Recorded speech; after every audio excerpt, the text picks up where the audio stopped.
సర్వాధికారియు నిరంతర స్తోత్రాలైన ప్రభువైన యేసుక్రీస్తు నామములో అందరూ కూడా శుభములు తెలియజేస్తున్నాను. అలాగే ఆయా రాష్ట్రాల్లో ఆయా ప్రాంతాల్లో ప్రోగ్రాం ద్వారా వాక్యం వీక్షిస్తున్నటువంటి వారికి కూడా సంఘపూర్వకంగా ఆచరిస్తున్నారు. ఆఖరి మాసం 2021 సంవత్సరం ఆఖరి మాసంలో మనం దేవుడు 11 మాసాలు మనందరినీ కూడా సురక్షితంగా కాచి కాపాడాడు. ఆఖరి మాసం మొదటి వారం ఈ సంవత్సరానికి గాను ఇది చివరి ప్రభు వల్ల ఈ దినం దేవుడు మనందరినీ కూడా ఆయన సన్నిధిలో కూర్చోబెట్టుకొని ఆయన నామాన్ని ఉన్నతమైనటువంటి స్థితిలో ఆరాధించి ఆ మహిమ మనందరికీ దయచేసినందుకు దేవాది దేవుని స్తోత్రాలు. ప్రియమైనటువంటి దేవుడు విన్నారా, ఒకప్పుడు లోకంలో ఉన్న పరిస్థితులు వేరు, ఇప్పుడు లోకంలో ఉండే పరిస్థితులు వేరు.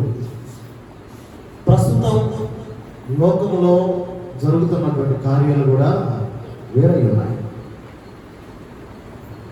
ఒక ప్రాంతం కాదు, ఒక దేశం కాదు, ఒక రాష్ట్రం కాదు, ప్రపంచం అంతా ఎక్కడ చూసినా మరణ దూత విలయతాండవం ఆడుతూ ఉంది. అంటే నవంబర్ 1వ తేదీన చూసినటువంటి వ్యక్తిని నవంబర్ 30వ తేదీ చూడలేకపోతా ఉన్నాం. మార్చ్, ఏప్రిల్, మే ఆ సమయాలలో అయితే ఈరోజు చూసినటువంటి వ్యక్తిని మరలా మరుసటి రోజు చూడలేకపోతున్నాం. ప్రయాణంలోనో, షాపు దగ్గర, వీధిలోనో చూసినటువంటి వ్యక్తి 3వ రోజు మరణించాడని వేరే వారి నోటి ద్వారా మనం విన్నాం.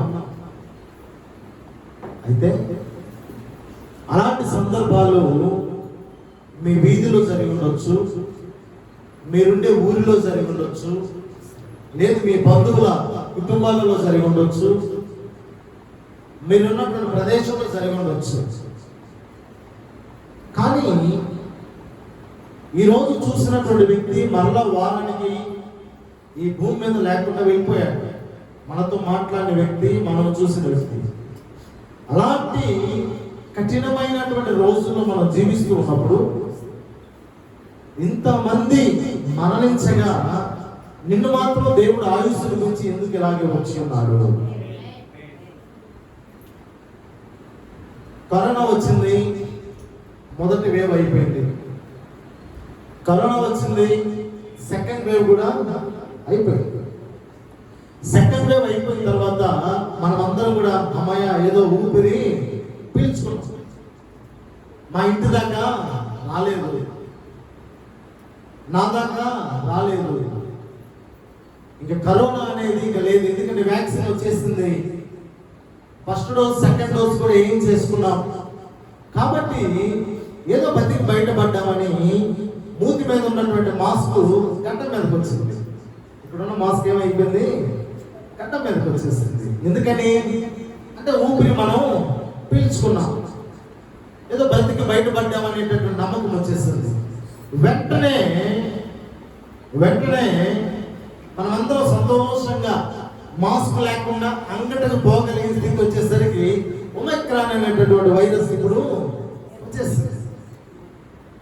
మీరు గమనిస్తే వ్యవసాయం చేసేవాళ్ళు, అంటే మేము చిన్నప్పుడు మాకు తెలుసు, పురుగు పట్టకుండా నౌక్రాన్ అనే మందు కొట్టేవాళ్ళు. ఏం బ్రదా, నౌక్రాన్ అనే చెట్లకు మందు కొట్టేవాళ్ళు. నాకు అనిపించింది ఒమైక్రాన్ అనే వైరస్ ఏంటి? ఈరోజు ఈ ఒమైక్రాన్ అనేటువంటి వైరస్ ప్రపంచం మీదకి మళ్ళా కూడా ప్రారంభమైంది. అయితే ఇలా మరణదూత ప్రపంచాన్నంతా ఉనికిస్తూ ఉంది.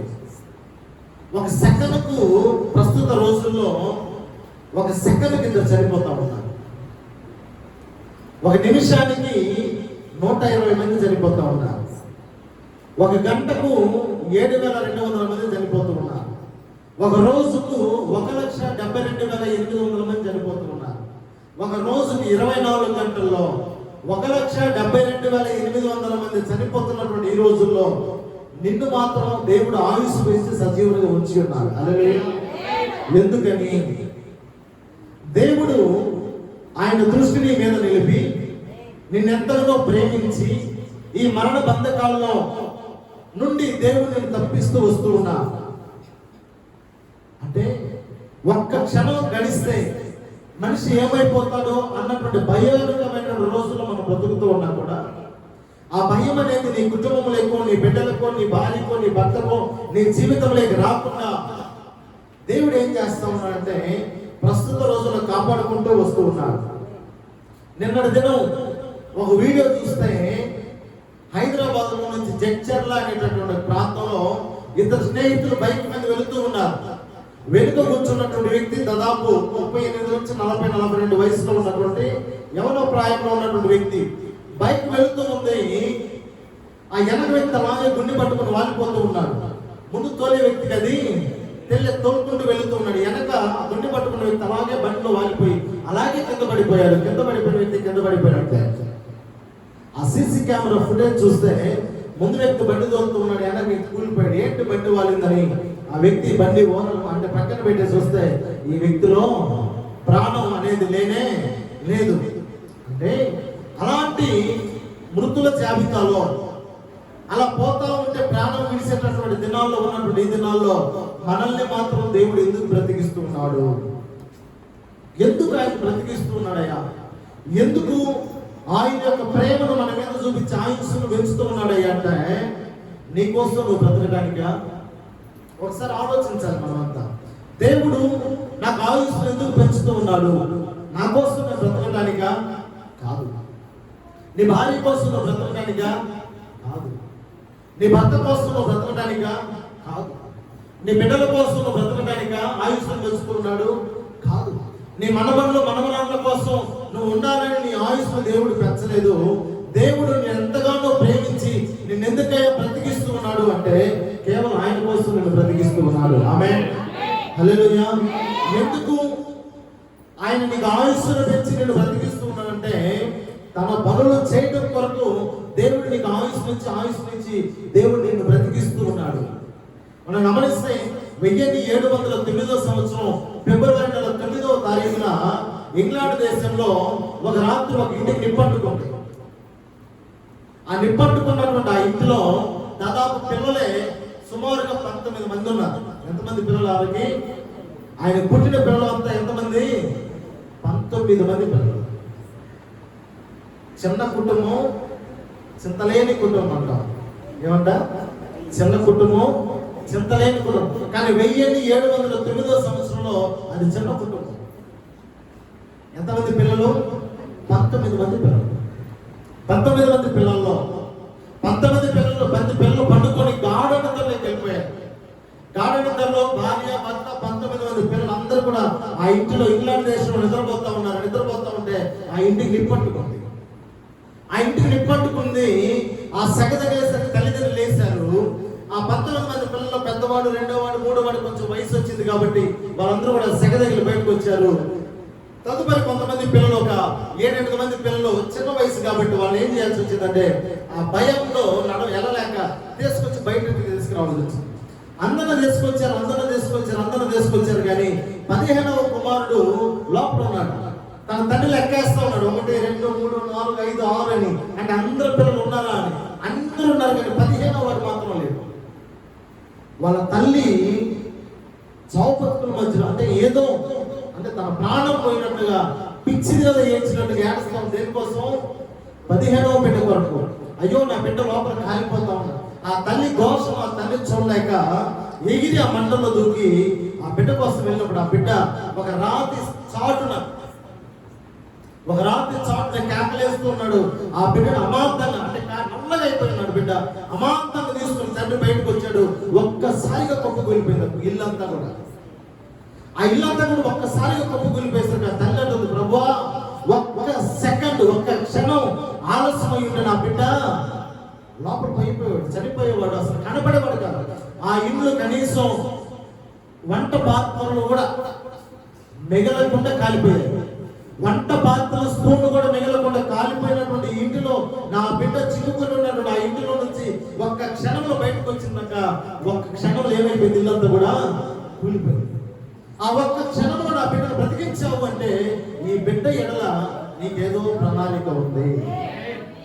18 మంది వేరు, వీడు మాత్రం వేరు. కాబట్టి ఈ బిడ్డ మీద నీకు ఏ ప్రణాళిక అయితే ఉందో ఆ గొప్ప ప్రణాళికని, ఈ ఉద్దేశాన్ని ఈ బిడ్డ నెరవేర్చు ప్రభు అని చెప్పేసి ఆ బిడ్డను ఏం చేసిందంటే దేవుడు కొరకు వదిలిపెట్టింది. ప్రియమైనటువంటి దేవుడు, ఈ రోజు కూడా మనకి ఎన్నో యాక్సిడెంట్లు జరిగిపోతాయి. యాక్సిడెంట్ జరిగే సందర్భం వచ్చినప్పుడు ఎన్నో ప్రమాదాల నుంచి దేవుడు మనల్ని విడిచిపెట్టుంటాడు. అగ్నిగుండంలో నుంచి, అంటే అగ్ని అనేటటువంటి గండంలో నుంచి వదిలిపెట్టుంటాడు. నీరు అనే గండంలో నుంచి విడిచిపెట్టుంటాడు. అలాగే యాక్సిడెంట్ అనే గండంలో నుంచి విడిచిపెట్టుంటాడు. కరెంటు షాక్ అనే గండంలో నుంచి విడిచిపెట్టుంటాడు. ఏదో ఒక గండం అనేది నీ జీవితంలో, నీ బిడ్డల జీవితంలో, నీ భార్య భర్తల జీవితంలో గండం అనేది ఖచ్చితంగా వచ్చింది. ఆ రోజు నువ్వు అనుకుని ఉంటావు, దేవా నువ్వు నన్ను కాపాడావయ్యా, ఎందుకు కాపాడావో తెలియదు కానీ నేను మాత్రం నమ్మకంగా నీకు సేవ చేస్తానని, సన్నిధిలో ఉంటానని ఖచ్చితంగా నువ్వు అనుకుని ఉంటావు. అలాగే ఆ తల్లి కూడా ఆ రోజు అనుకునింది, అయ్యా ఈ క్షణంలో ఈ బిడ్డను ఎందుకు కాపాడావు నాకేం తెలియదు కానీ ఈ బిడ్డను ఏం చేస్తా ఉన్నావంటే నీ ప్రణాళిక ఏదో ఉంది కాబట్టి ఈ బిడ్డను నీకు అప్పచెబుతూ ఉన్నాను. ఆమె ఆ బిడ్డని దేవుని యొక్క పరిచర్యలో అప్పచెప్పింది. ఆ చిన్నవాడు పెరిగి పెద్దవాడై ఇంగ్లాండ్ దేశం మొత్తాన్ని క్రైస్తవులకు మార్చిన వ్యక్తి ఆ వ్యక్తే జాన్ వెస్లీ. హల్లెలూయా. ఆ వ్యక్తి పేరు John Wesley. Church of England స్థాపించినటువంటి వ్యక్తి ఆయనే. గొప్ప దైవజనుడు. ప్రపంచంలో ఒక దేశాన్ని క్రైస్తవ దేశముగా మార్చిన వ్యక్తి ఎవరైనా ఉన్నారు అంటే ఆయన డాక్టర్ జాన్ వెస్లీ గారు మాత్రమే. హల్లెలూయా. ఇంగ్లాండ్ దేశంలో పుట్టినటువంటి వ్యక్తి. ఆయన పరిచయం కోసం ఆయన ఎదిగి పెరిగి పెద్దవాడైన తర్వాత 2,50,000 మైళ్ళ దూరం ఆయన ప్రయాణం చేసి సువార్త చేశారని ఆయన ప్రతికృత కాలం. నువ్వు 1 కిలోమీటర్ వెళ్ళి వాక్యం చెప్పగలుగుతున్నావా? 10 అడుగులు వెళ్ళి నీ మందులో చెప్పినటువంటి వాక్యం 10 అడుగులు వెళ్ళి మరుసటి రోజు చెబుతానని పంచుకుంటూ ఉన్నావా? ఆ తల్లి ఆ బిడ్డను సమర్పణ చేసింది. అయ్యా ఆ క్షణంలో నుంచి, మంటలో నుంచి నా బిడ్డను బ్రతికించావంటే ఈ బిడ్డలు ఎవరో నీకేదో సంకల్పం ఉంది కాబట్టి ఈ బిడ్డ నీకు అప్పచెబుతున్నానంది.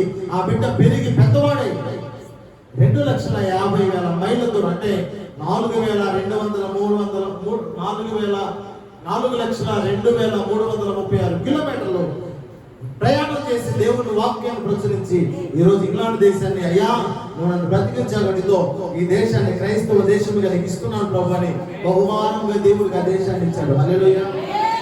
ఈ రోజు అలాంటి అపాయాల నుంచి నేను తప్పించిన దేవుడు నీ కుటుంబాన్ని, అయ్యా ఇదిగో నా కుటుంబాన్ని నేను మార్చా, నన్ను కాపాడావు, నన్ను విడిపించావు, నన్ను బ్రతికించావు, నా యొక్క బాధలలో నుంచి నన్ను విడిపించావు, ఇదిగో నన్ను విడిపించి నన్ను కాపాడావు కాబట్టి ఇదిగో నా కుటుంబాన్ని నీకు సమర్పిస్తున్నా.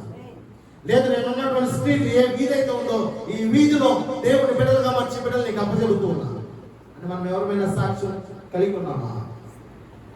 అలాంటి సాక్ష్యం కలిగి ఉండాలి. కొన్నిసార్లు గుండెపోటు వచ్చినప్పుడు మంచం మీద పడిపోతాం. అయ్యా ఇదే నాకు చివరి, నాకు ఇదే చివరి రోజు. నా భార్య, నా బిడ్డలు, నా కుమార్తె, నా అల్లుడు, నా కొడుకు, కోడలు, మనమళ్ళు, మనవరాళ్ళు వీళ్ళంతా ఏమైపోతారో ప్రభు. అయ్యా కొంచెం బతికిస్తే 4 రోజులు ఇస్తే రాను. నేను నమ్మకంగా ఉంటా ప్రభు, నీ దగ్గర నమ్మకంగా ఉంటా. అమ్మ ప్రార్థన చేయి, అయ్యా ప్రార్థన చేయి, పాస్టర్ గారు ప్రార్థన చేయి. దేని కొరకు? ఆ పట్టుకున్న గుండె ఏమైపోవాలి? రిలీఫ్ అవ్వాలి. అది రిలీఫ్ అయింది. 2-3 రోజుల తర్వాత మళ్ళా దేవుడు అంటే భయం లేదు, దేవుడు అంటే భయం లేదు, ప్రార్థన అంటే భక్తి లేదు.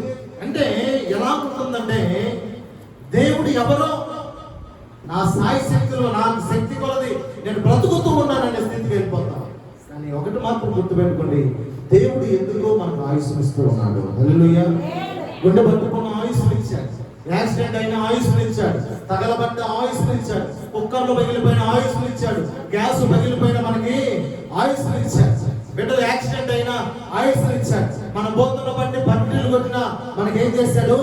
ఆయుష్. ఇన్ని గండాలలో నుంచి తప్పించి దేవుడు నీకు ఆయుష్ను పొడిగిస్తే దేవుడికి నువ్వేమిస్తున్నావు?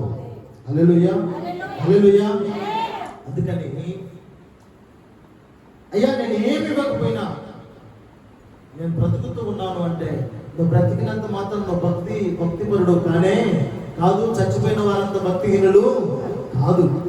బ్రతికున్న నువ్వు భక్తిపరుడు కాదు. చనిపోయిన వారు భక్తిహీనులు కాదు. కానీ దేవుడు నీ మీద ఏదో ప్రణాళిక ఉంది కాబట్టి దేవుడు నీకు ఆయుష్ను పెంచుతూ ముందుకు నడిపిస్తూ ఉన్నాడు. హల్లెలూయా.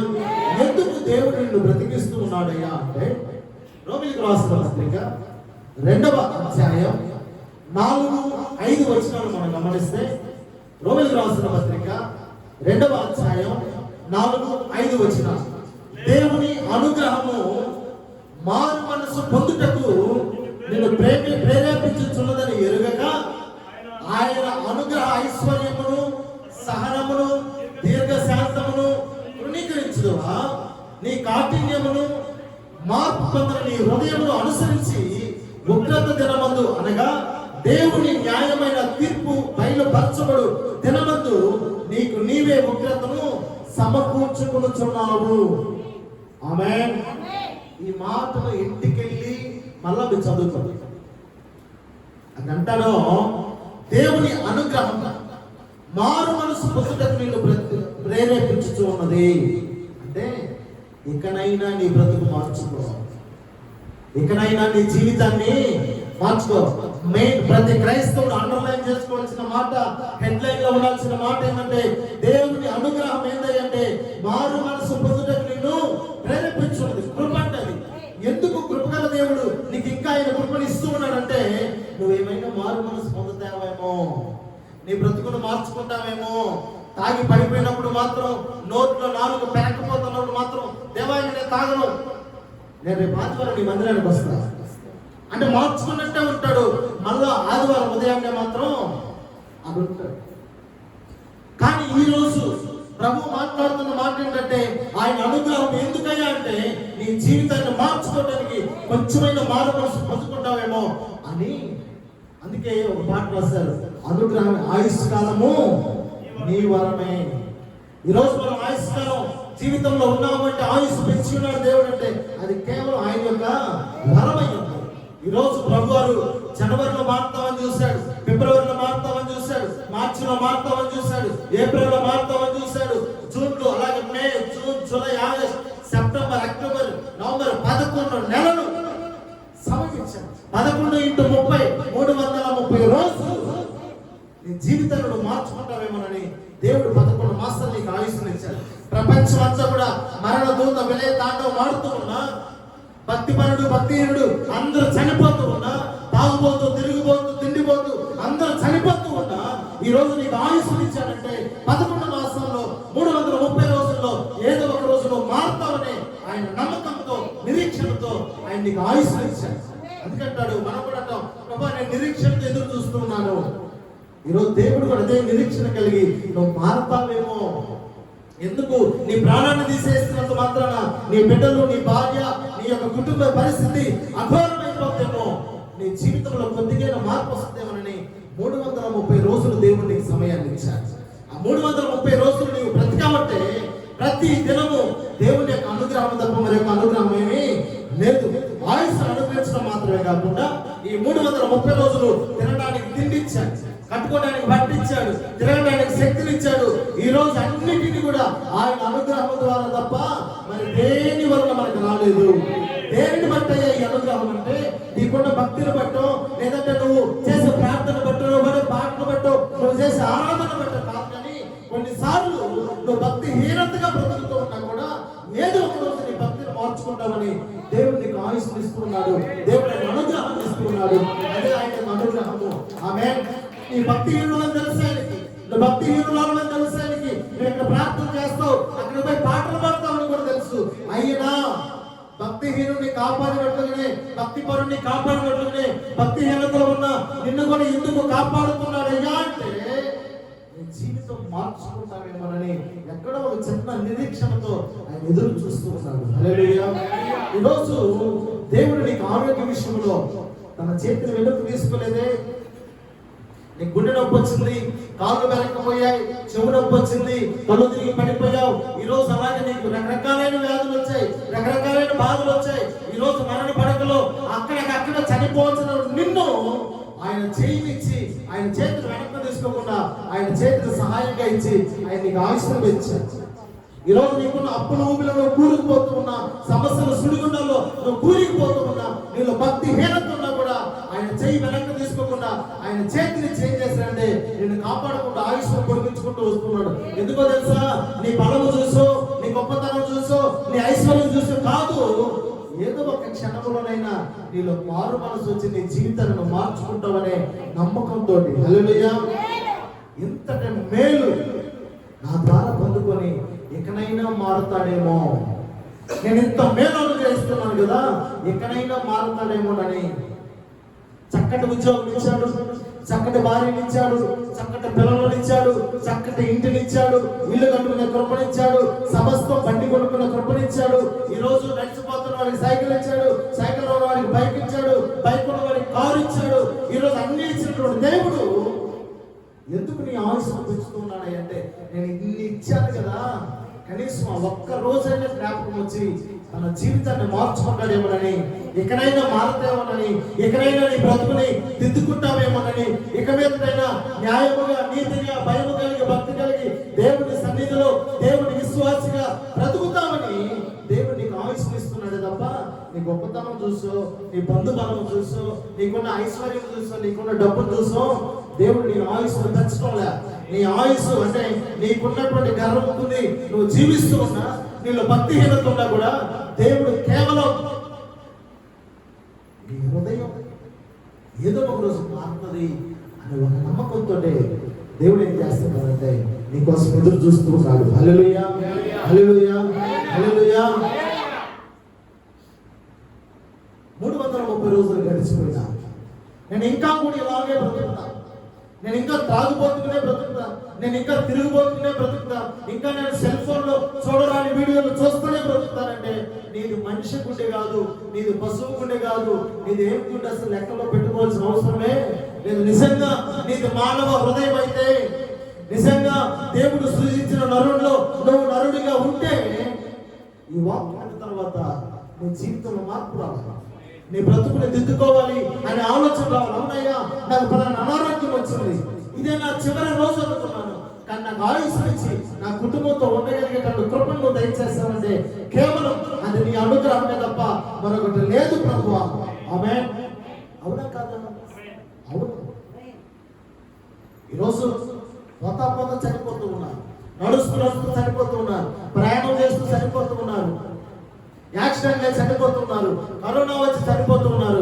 ఈ భూప్రపంచంలో ఎన్ని ఇబ్బందులు వచ్చినా కూడా నీ దగ్గరకు రానికుండా దేవుడు నిన్ను కాపాడుతున్నాడంటే ఇకనైనా మారుతాయేమోనని. హల్లెలూయా హల్లెలూయా హల్లెలూయా.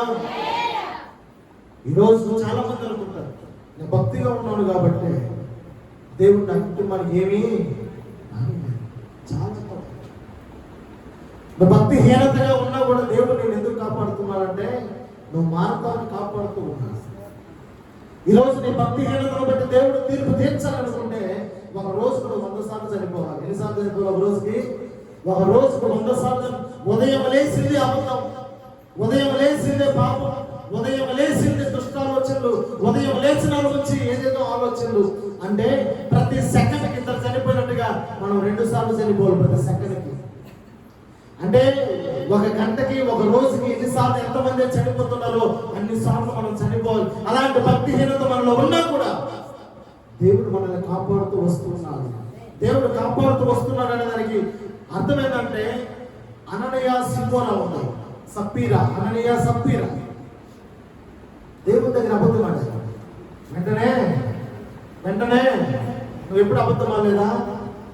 ఎప్పుడు అబద్ధం ఆడలేదా? నేను అబద్ధం ఆడలేదని వచ్చేది అర్థం, అబద్ధం ఆడలేదు అని వచ్చేది. అపోస్తల కార్యం 5వ అధ్యాయం, అపోస్తల కార్యం 5వ అధ్యాయం 1వ వచనం. వచనం నుంచి 5వ వచనం. అననీయ అను ఒక మనుషుడు భార్య సఫీరాతో ఏకమై పొలము అమ్మెను. భార్య ఎరుగగానే వాడు తాని వెలలో కొంత దాచుకొని కొంత తెచ్చి అపోస్తలుల పాదం మీద పెట్టెను. అప్పుడు సేవకుడైనటువంటి పేతురు, అననీయ,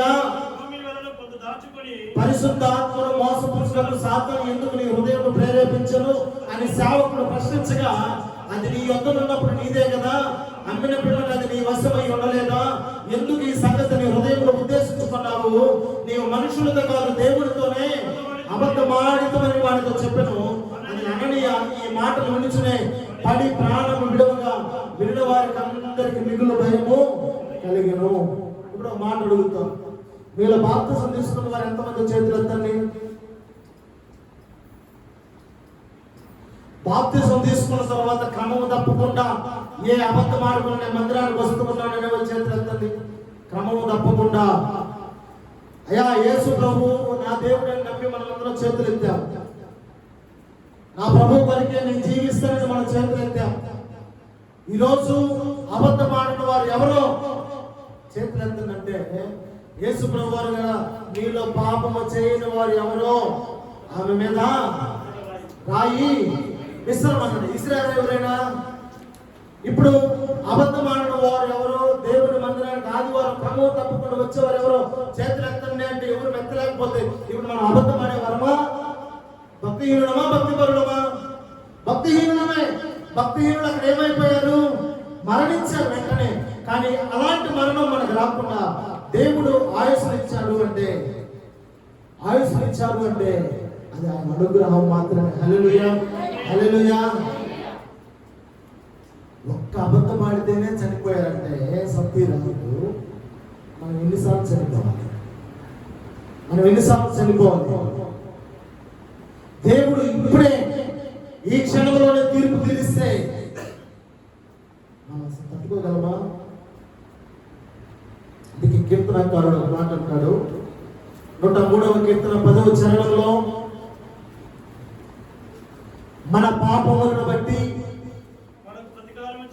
మనకు ప్రతికారము చేయలేదు, మన దోషములను బట్టి మనకు ప్రతిఫలం ఇయ్యలేదు. హల్లెలూయా. అందరం మాట పలుకుదాం. మన పాపములను బట్టి దేవుడు ప్రతికారము చేయలేదు, మన దోషములను బట్టి దేవుడు మనకు ప్రతిఫలం ఇయ్యలేదు. ఒకసారి గమనించండి, మన పాపములను బట్టి దేవుడు ప్రతీకారం చేస్తుంటే మనం ఏమైపోయి ఉండేవాళ్ళము? మన దోషములను బట్టి దేవుడు ప్రతీకారం చేస్తుంటే మనం ఏమైపోయి ఉండేవాళ్ళం? మనల్ని మనం ప్రశ్నించుకోవాలి. ఇప్పుడు ఈ మట్టిలో కాలగర్భంలో కలిసిపోయి ఉండేవాళ్ళం. నువ్వు పాపం చేసినా, నువ్వు దోషం చేసినా, కృపగల దేవుడు మాత్రం నీకు ఇచ్చే మాత్రం మానకుండా దేవుడు నీకు ఇచ్చేస్తూనే ఉన్నాడు. బాగా గమనించు. కానీ నువ్వు దేవుడికి ఇవ్వాల్సిన ఇవ్వట్లా. అననీయ, సప్పీరాలను నువ్వు దాచిపెట్టుకుంటున్నావు, దేవుడికి తెలుసు. నువ్వు దేవునికి ఇవ్వలా, కానీ నీ ప్రాణం తీయకుండా నీ ఆయుష్ను పెంచి దేవుడు ఏం చేస్తున్నాడయ్యా అంటే నీ పాపములను బట్టి దేవుడు నీకు తీర్పు తీర్చలా, నీకు ఆయుష్ను ఇస్తున్నాడు. ఆయుష్ను ఇస్తున్నాడు అంటే అది ఆయన యొక్క అనుగ్రహం. నీకు ఉద్యోగంలో ప్రమోషన్ వచ్చింటది, నీ బిడ్డలు ఒక ఇంటి వారిని చేసి ఉంటావు, నువ్వు ఒక మంచి ఇల్లు కట్టుకొని ఉంటావు. దేవుడు అనుగ్రహించవని దేవుడు నీకు అనుగ్రహిస్తున్నాడే. ఎందుకు? నువ్వు పాపం చేయలేదని కాదు, ఇంత మేలు చేసిన దేవునికి నువ్వు కృతజ్ఞురాలుగా ఉంటావని. నువ్వే పాపం చేయలేదు కాబట్టి నీ బిడ్డలు ఆశీర్వదించా, నువ్వే పాపం చేయలేదు కాబట్టి నీకు ఒక ఇంటినిచ్చా, నువ్వే పాపం చేయలేదు కాబట్టి నీకు ఐశ్వర్యం ఇచ్చా అంటలేదు. ఇక్కడ నీకు అన్ని ఇస్తున్నాడు దేవుడు. నువ్వు కృతజ్ఞురాలువి కాకపోయినా ఆయన మాత్రం కృప కలిగిన దేవుడు కాబట్టి ఆయన అనుగ్రహిస్తూ నీకు సమస్యను దయచేస్తూ ఉన్నాడు దేవుడు. ఎందుకో తెలుసా?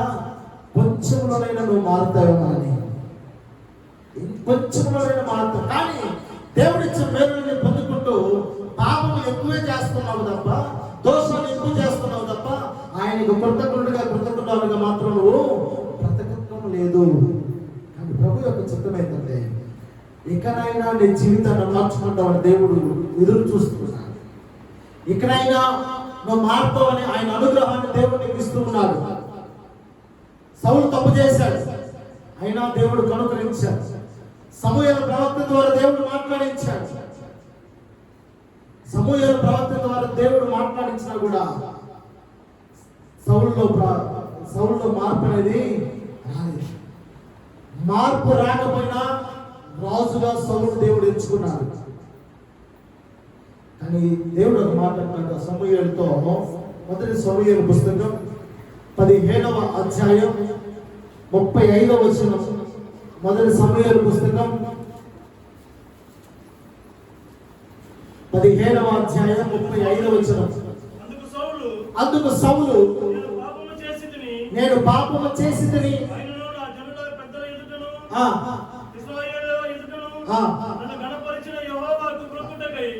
నేను పోగా నాతో కూడా తిరిగి రమ్మని అతనిని వేడుకొనినందున సమూయేలు తిరిగి సౌలుని వెంట వెళ్ళాను. సౌలు యెహోవాకు మొక్కిన తరువాత సమూయేలు అమాలేకీయుల రాజుల అదొకను. మొదటి సమూయేలు పుస్తకం 15వ అధ్యాయం 35వ వచనం. సౌలు బ్రతికిన దినములన్నిటిలో సమూయేలు అతని దర్శింప వెళ్ళలేదు గాని సౌలును గురించి దుఃఖాక్రాంతుడాయను మరియు తాను సౌలును ఇశ్రాయేలును రాజుగా నిర్ణయించినందుకు యెహోవా పశ్చాత్తాపడెను. ఎవరు పశ్చాత్తాపడ్డారు ఇక్కడ? సౌలు ఎప్పటి వరకు బ్రతికున్నాడయ్యా అంటే సమూయేలు పుస్తకం 31వ అధ్యాయం వరకు బ్రతికున్నాడు. 15వ అధ్యాయంలో సౌలు రాజుగా చేసినందుకు దేవుడు ఏం చేశాడంటే పశ్చాత్తాపడ్డాడు. సౌలుగా చేసినందుకు దేవుడు పశ్చాత్తాపడిన 15వ అధ్యాయంలో పశ్చాత్తాపడ్డా 16 అధ్యాయాల జీవిత కాలాన్ని 16 అధ్యాయాల ఆయుష్ను దేవుడు సౌలుకి ఇచ్చాడు. ఎందుకో తెలుసా? ఎక్కడైనా మారుతాడేమో. 16 అధ్యాయాలకు ఎదురు చూశాడు సౌలులో మార్పు వస్తుందేమోనని. 30 సంవత్సరాల ఆయుష్ను ఇచ్చాడు. గమనించాడు. దేవుడు పశ్చాత్తాపడిన తర్వాత 30 సంవత్సరాల ఆయుష్ను సౌలుకి ఇచ్చాడు. ఎందుకో తెలుసా? ఈ 30 సంవత్సరాల ఆయుష్లో ఒక్కసారైనా కృతజ్ఞతగా బ్రతుకుతాడేమో, ఒక్కసారైనా భక్తిపరుడుగా బ్రతుకుతాడేమో, ఒక్కసారైనా తన బ్రతుకును మార్చుకుంటాడేమో. అయ్యా నువ్వు నా కొరకు పశ్చాత్తాపడదు ప్రభువా, నాకు ఈ ఘనతనిచ్చిన దేవుడు నీవే, నాకు కుటుంబాన్ని ఇచ్చిన దేవుడు నీవే, నాకు ఉద్యోగం ఇచ్చిన దేవుడు నీవే, నాకు బిడ్డలు ఇచ్చిన దేవుడు నీవే. ఈ రోజు నేను ప్రాణంతో ఉన్నాను అంటే అది నీ అనుగ్రహమే తప్ప మరొకటి కాదు ప్రభు అని దేవుడి దగ్గరికి వెళ్ళి పశ్చాత్తాపంతో అయ్యా నా గురించి నువ్వు బాధపడవద్దు, నా గురించి నువ్వు పశ్చాత్తాపడవద్దు అని 30 సంవత్సరాలు దేవుడు ఎదురు చూసి సౌలుకి ఏం చేశాడయ్యా అంటే ఆయన ఆయుష్ని పొడిగించాడు. ఎన్ని అధ్యాయాల ప్రకారం? 16 అధ్యాయాలు. కానీ ఈ మధ్యాహ్న కాలంలో దేవుడు నిన్ను గురించి కూడా పశ్చాత్తాపడ్డాడేమో, పశ్చాత్తాపడిన రోజు ఉందేమో. దేవుడు పశ్చాత్తాపడి కూడా నీ ఆయుష్ను పెంచి ఉన్నాడేమో. నువ్వు మందిరానికి వచ్చి ప్రార్థన చేసి ప్రతిదానికి నువ్వు అబద్ధం ఆడుతున్నావు, దేవుడిని ఎలా పశ్చాత్తాపడుతున్నట్టే. చాలా మంది సెల్ ఫోన్ చూస్తున్నట్టు ఉంటారు, దాంట్లో రకరకాల వీడియోలు, పోర్న్ వీడియోలు చూసే వాళ్ళు ఉన్నారు, రకరకాల వీడియోలు చూసే ఉన్నారు. ఒకవేళ అలాంటి వీడియోలు చూసే స్థితిలో ఉన్నావేమో, నిన్ను బట్టి దేవుడు ఏం చేస్తూ ఉన్నాడు? పశ్చాత్తాపడుతూ ఉన్నాడు. ఒకరి దగ్గర నమ్మకంగా చేతికి తీసుకొని వారిని ఇబ్బంది పెట్టి, వారిని అవమానపరిచి, వాళ్ళని హేళన చేసి, వాళ్ళని కృంగదీసి, వాళ్ళ అవమానకరంగా చూస్తూ ఉన్నావు. నీ అక్కను తీర్చుకొని దేవుడు నీలాంటి వారి ఎలా దేవుడు పశ్చాత్తాపడుతూ ఉన్నాడు. ఈ రోజు నీకు పుట్టిన బిడ్డలనే కాకుండా ప్రతి ఒక్కరిని కూడా నీవు దుష్కారంగా మాట్లాడుతూ నువ్వే గొప్పవాడివి, నువ్వే ఐశ్వర్యవంతుడు అన్నట్టుగా నువ్వు ప్రవర్తిస్తూ ఉన్నావేమో. దేవుడు నీ అట్లా పశ్చాత్తాపడుతూ ఉన్నాడు. దేవుడు ఇచ్చిన ఆజ్ఞలు ఏవైతే ఉన్నాయో ఆ ఆజ్ఞలు మీరి నువ్వు ప్రవర్తిస్తూ ఉన్నావేమో. దేవుడు నీ అట్లా పశ్చాత్తాపడుతూ ఉన్నాడు. పశ్చాత్తాపడ్డా ఎందుకు నీకు ఆయుష్ ఇచ్చాడయ్యా అంటే ఏదైనా కొంచెమైనా మారుతావేమో, కొంచెమైన మార్పు. నువ్వు బాప్తిసం తీసుకున్న తర్వాత ప్రతిరోజు నీలో ప్రార్థన లేదు అంటే నీ ఎడల కూడా దేవుడు పశ్చాత్తాపడతాడు. నువ్వు మందిరానికి రాసాగి 30 సంవత్సరాలు నీ బ్రతుకును మార్చుకోక నీ కుటుంబాన్ని మార్చుకోలేకపోయావంటే దేవుడు నీ గురించి పశ్చాత్తాపా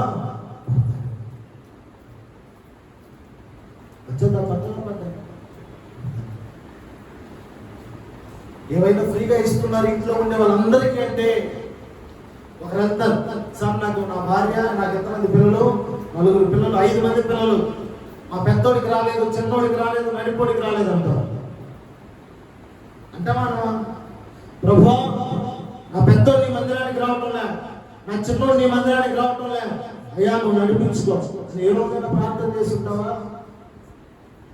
అప్పుడు నీలో స్వార్థం ఉందా లేదా స్వార్థం ఉంది స్వార్థం ఉన్నా దేవుడు పశ్చాత్తాపడ్డా ఎందుకు దేవుడు నీకు ఆయుష్ను పెంచాడయ్యా అంటే దేవుడికి ఏదో ఒక రోజు నమ్మకంగా ఉంటావని ఆయన నమ్మకం హల్లెలూయా ఒకనొక రోజు కొంతమంది శత్రువులు ఒక వ్యక్తిని తరుముకొని వెళుతూ ఉన్నారు ఒక వ్యక్తిని తరుముకుంటూ వెళుతూ ఉన్నారు ఆ వ్యక్తి ఏదో పొరపాటు చేశాడు ఆ వ్యక్తిని పట్టకేలు వచ్చి గ్రౌండ్ లో సింహాన్ని చేత చంపేస్తారు ఆ ఊరిలో ఏం చేస్తారంటే తప్పు చేసిన వ్యక్తిని ఇప్పుడు క్రికెట్ గ్రౌండ్ లాగా అందరూ గ్యాలరీలో కూర్చొని ఆ ఊరంతా దేశమంతా చూస్తూ ఉంటే ఎక్కినంతా ఆ వ్యక్తిని గ్రౌండ్ లో వదిలేసి ఆ బోర్లో ఉన్న సింహాన్ని వదిలిపెడతారు ఆ సింహం వెళ్ళి అతను ఏం చేస్తుంది పంజాతో కొట్టి కొట్టి కొట్టి కొట్టి ఏం చేస్తుంది అంటే ఇంకొకరు ఎవరు కూడా తప్పు చేయడానికి భయపడే విధముగా శిక్షిస్తారు ఒక వ్యక్తి తప్పు చేశారు తరుముకుంటూ వెళుతూ ఉండగా అక్కడ గుహ దొరికింది ఆ గుహలోకి వెళ్ళిపోయాడు ఆ వ్యక్తి ఆ గుహలోకి వెళ్ళిన తర్వాత సింహం ఉంది సింహం నోట్లో పడి చచ్చిపోయినా పర్వాలే వేల చేతుల్లో పడితే మాత్రం ఇంక బ్రతికేది లేదు ఇక్కడ నుంచి కొట్టుకుంటా పోతారు ఇంక అక్కడ మీద కొట్టుకు నేను తట్టుకోలేనయ్యా ఈ సింహం నోట్లో పడిపోయినా పర్వాలేదు అని చెప్పి లోపలికి వెళ్ళిపోయాడు గుహలోకి వెళ్ళిన తర్వాత సింహం కాలు దెబ్బ తగిలి సింహం లేకపోతాం ఏంటి నేను దగ్గరికి వెళ్ళినప్పుడు సింహం నా దగ్గర రాలేకపోతుందని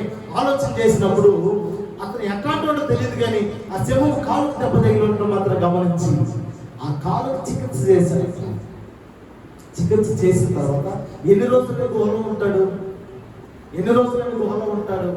కొన్ని రోజులు దొరికాడు కొన్ని రోజులు దొరికిన తర్వాత అతను వేసుకెళ్ళి గ్రౌండ్ లో వదిలేరు అందరూ గ్యాలరీలో కూర్చొని ఉన్నారు అందరూ గ్యాలరీలో కూర్చొని ఉన్నప్పుడు ఇంక సింహాన్ని వదులుతూ ఉన్నారు తీసుకెళ్లి సింహాన్ని వదిలేరు ఇతను పరిగెత్తుతా ఉన్నాడు ఎంతసేపు పరిగెత్తుతాడు అలిసిపోయి విధంగా కూర్చున్నాడు సింహం వెళ్ళింది తన పంజాయిని ఎత్తింది అక్కడి నుంచి ముందుకి రావటం అందరూ ఆశ్చర్యం అందరికి ఏమైపోయింది ఆ సింహం ఏంటి పంజాతో కట్టలేదే అది జంతువైనా చూసిన వెంటనే ఇతను నా కాలుని చికిత్స చేసిన వ్యక్తి నా కొరకు రక్తం కాలుతో పడిపోయినట్టు నన్ను ఏం చేసిన వ్యక్తి ఇతను బాగు చేసిన వ్యక్తి కాబట్టి తను పంజాతో కొట్టడానికి ఆ జీవికి మనసు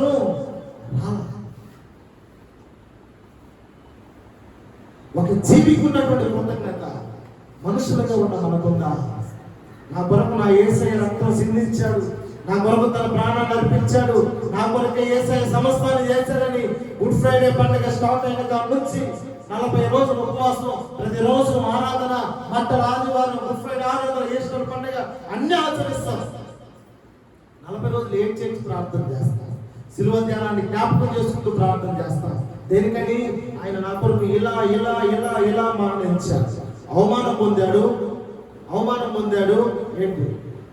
పొందాడు చీరలో మేకులు కొట్టించుకున్నాడు అలాగే ఉమ్మి వేయించుకున్నాడు రకరకాల ఏవైతే బైబిల్లో రాయబడి అన్నింటినీ మనం ఏం చేస్తామంటే జ్ఞాపకం చేసుకుంటాం కానీ కృతజ్ఞతగా మాత్రం మనం ఉండము కృతజ్ఞతగా సింహానికి ఉన్న కృతజ్ఞత మనకి ఏమైంది సింహానికి ఉన్న కృతజ్ఞత మనకి లేదా గాయాలను కట్టిన వాడినే మర్చిపోరా నీ ఆయుష్ను పెంచిన దేవుడు మర్చిపోతున్నా ఇప్పుడు సింహం మీద మనం మీద కాబట్టి ఈరోజు మన జీవితాన్ని ఏం చేయాలి మార్చుకోవాలి ఒక మాట చెప్పనా ఇక్కడ కూర్చున్న మనమే కాకుండా వాక్యం పెట్టున్నటువంటి ప్రతి బిడ్డ మన బలాన్ని బట్టో మన శక్తిని బట్టో మన సామర్థ్యాన్ని బట్టి మనం జీవించకుండా మనకున్న ప్రతిదీ కేవలం ఆయన అనుగ్రహం ద్వారా తప్ప మనకి వేరొకటి ఏది కూడా లేదు. కాబట్టి మనమంతా కూడా ఆయనకి ఎలా ఉండాలి? కృతజ్ఞులమై ఉండాలి. అందుకంటాడు ఆయన అనుగ్రహ ఐశ్వర్యమును ఆయన మనకు దయచేసి మన మారు మనసు పొందుటకు మనల్ని ప్రేరేపిస్తూ ఉంది. ఆమేన్. అందుకని ఆయన దీర్ఘ శాంతము తృణీకరించుదుమా. ఆయన శాంతము మాత్రమే కాదు, మన ఎడల దీర్ఘ శాంతం కలిగి ఉన్నాడు. దీర్ఘ శాంతం. నువ్వేమి మాట్లాడినా, ఏమి తప్పు చేసినా, ఎలాంటి పరిస్థితుల్లో ఉన్నా, నువ్వు ఎలా ఉండి మందిరానికి వచ్చినా కూడా దేవుడు ఏం చేస్తున్నాడు అంటే నీ పట్ల దీర్ఘ శాంతము కలిగిన వాడై ఉన్నాడు. కాబట్టి నీ కాఠిన్యం అంటే నీ కఠినమైన హృదయాన్ని, మార్పు పొందని నీ హృదయాన్ని అనుసరించిపోతూ ఉగ్రత దినమందు నువ్వు ఏం చేయాలంటే దేవుని ఉగ్రతలో తెచ్చుకోవద్దు అని లేఖనాలు మనకు సెలవిస్తూ ఉన్నాయి.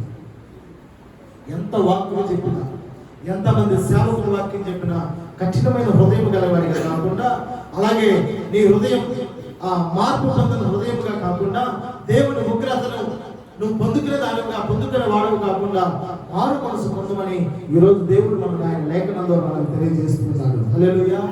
ఈరోజు సిద్ధమా? అయ్యా, నా కఠినమైన హృదయాన్ని నేను మార్చుకుంటాను ప్రభువా. ఇక్కడ చేతులు ఎత్తేది స్టెప్స్ అవుతానని మర్చిపోయేది. ఒక్కరు చేయత్తలు. దాని అర్థమైంది, మా వల్ల కాదు మార్చుకోవడానికి, మా వల్ల కాదు. మా వల్ల కానప్పుడు మందిరానికి రావడం కూడా కాదు. మనం మన హృదయాన్ని మార్చుకోకపోతే, మన బ్రతుకును మార్చుకోకపోతే, మన జీవితాన్ని మార్చుకోకపోతే, ప్రార్థన జీవితం మనలో లేకపోతే, మనం ఎన్ని రోజులు మందిరానికి వచ్చినా అవన్నీ కూడా వ్యర్థమే. కాబట్టి దేవుడి వాక్యం సెలవిచ్చింది ఏంటంటే మనకి, నీవు ఉగ్రతను సమకూర్చుకోవద్దు, నీ ఉగ్రతను సమకూర్చుకోవద్దు, ఆయన దీర్ఘ శాంతాలను పరీక్షించద్దు. ఆయన నీకు అవకాశం ఇస్తున్నాడు. ఈరోజు ఒక అవకాశం. ఈరోజు దేవుడు నీకు ఈ మాట మాట్లాడాడు అంటే నిన్ను మార్పు రావాలని దేవుడు చూస్తూ ఉన్నాడు, నువ్వు మారు మనసు పొందాలని దేవుడు చూస్తూ ఉన్నాడు. కాబట్టి అలాంటి జీవితం ఈ రోజు నువ్వు నిర్ణయం తీసుకుని నీ ప్రభు పాదాల చెంత, అయ్యా నా కఠినమైన హృదయాన్ని, ఇదిగో మారు మనసు అయినటువంటి నా హృదయాన్ని నీ పాదముల చెంత పెడుతూ ఉన్నాడు ప్రభా. కాబట్టి నీవే నా మీద ఉన్నట్టు ఉగ్రతను తీసివేసి నువ్వు నా ఆవశ్యకత పెంచుతూ ఉన్నందుకు ఇకపై కృతజ్ఞురాలుగా నీ సన్నిధిలో యథార్థవంతురాలుగా నేను జీవిస్తాను ప్రభు అని మనందరం కూడా ఒక నిర్ణయం తీసుకున్నట్లయితే దేవుడు ఇప్పుడు ఆశీర్వదించిన దానికంటే, ఈ రోజు వరకు నేను ఆశీర్వదించిన దానికంటే ఇంకా బలముగా, గొప్పగా, ఉన్నతముగా దేవుడు నిన్ను నీ కుటుంబాన్ని ఆశీర్వదించును గాక. ఆమేన్, ఆమేన్, ఆమేన్. మీకందరికీ కూడా నా హృదయపూర్వక వందనాలు చెల్లిస్తున్నాను.